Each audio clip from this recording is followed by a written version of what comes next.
All right, this is Dylan Bowker with BTC Fight Promotions, posted up at BTC 9 Rampage. It's a great time in Kitchener at the Odd, and I'm joined by a victorious Mateo Vogel. How's it going, man? I'm doing fantastic, man. How you doing?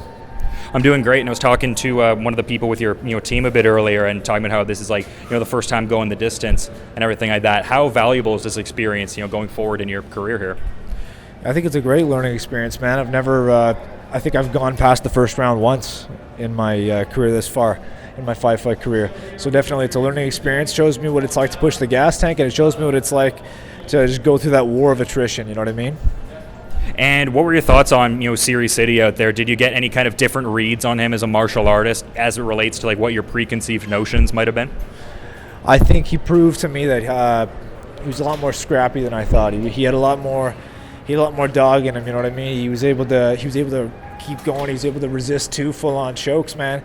I finish a really high percentage of people with those chokes, so it was a real show of his heart that he was able to resist those and to push through and fight through the last 10 seconds on one of them. Yeah, and it seemed like the bulk of the fight was dictated by your grappling, but there were certain moments where the striking was coming to the forefront there. Did you have to weather any kind of storms? Was there any level of being rocked or anything like that, or off kilter, or was the composure there all throughout? I feel I was able to stay composed. I might have failed to read a shot or two, but I feel ultimately the composure was what made the difference. I knew that he was longer than I was, and I know that he's a striking specialist, so I had to really just stay focused and pick my moments to shoot for the takedown, pick my moments to throw a couple of kicks.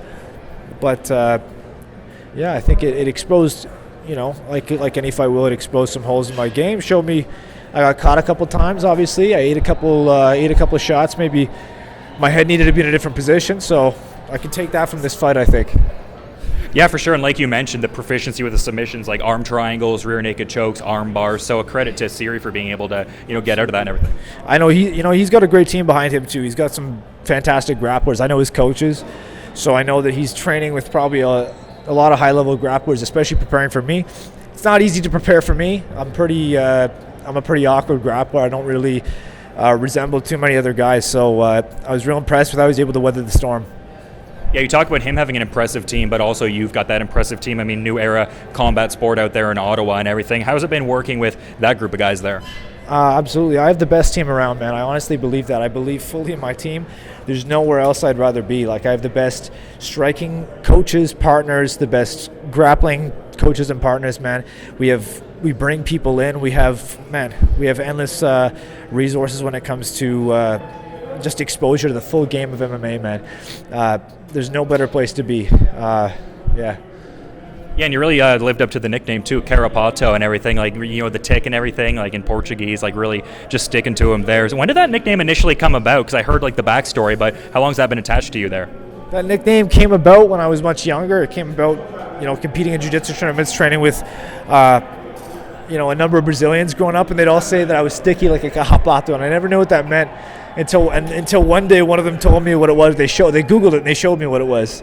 But it stuck in this one jiu-jitsu match where I went with this giant guy and climbed up his back in the open weight division, and everyone in the crowd started chanting Carapato, and then it stuck ever since, man. Was that circa the period when you were wrestling at Holy Trinity, transitioning into jiu-jitsu? Was this around that point? This would have been a couple years after. I'd say 2015.